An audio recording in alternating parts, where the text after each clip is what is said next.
What does shoveling snow, kettlebells, and punching somebody in the face have in common?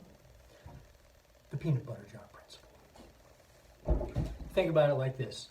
You ever try and open a jar, you can't get it open, you're trying. Here's how to try it. Here's how to make it work.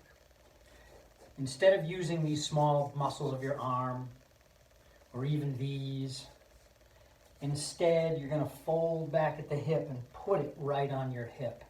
You're going to take your other hand, you're going to grab the top and you're going to press it right into your center of gravity and then push forward using your butt, right? That's the strongest muscle in your body. That's what's in common with all these things. Let me explain.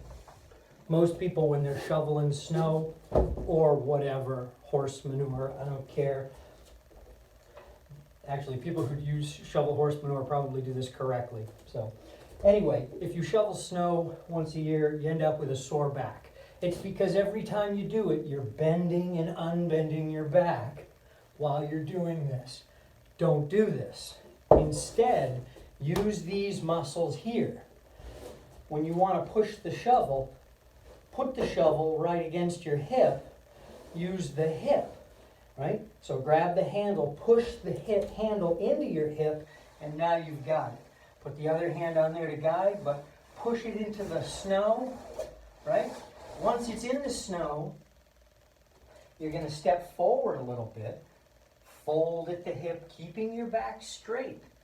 Fold at the hip, reach forward, and now watch how much I bend my arm.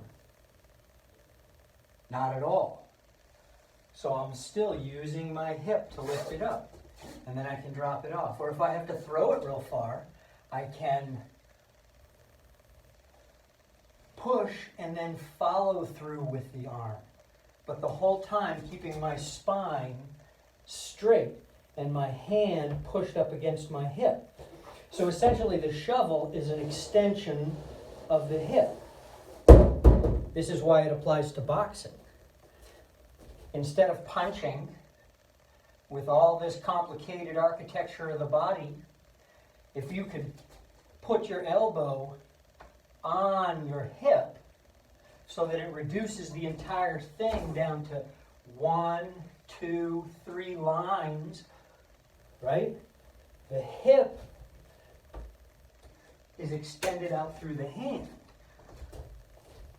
Grabbing the back of the head, boom, this becomes one of the most powerful inside punches in your arsenal. Now, that brings us to kettlebell. Swinging to the rack keeps the elbow pinned to the body.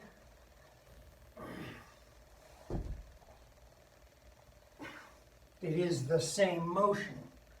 So there you have it. Kettlebells, punching people in the face, shoveling snow. It's all about the kettlebell, folks.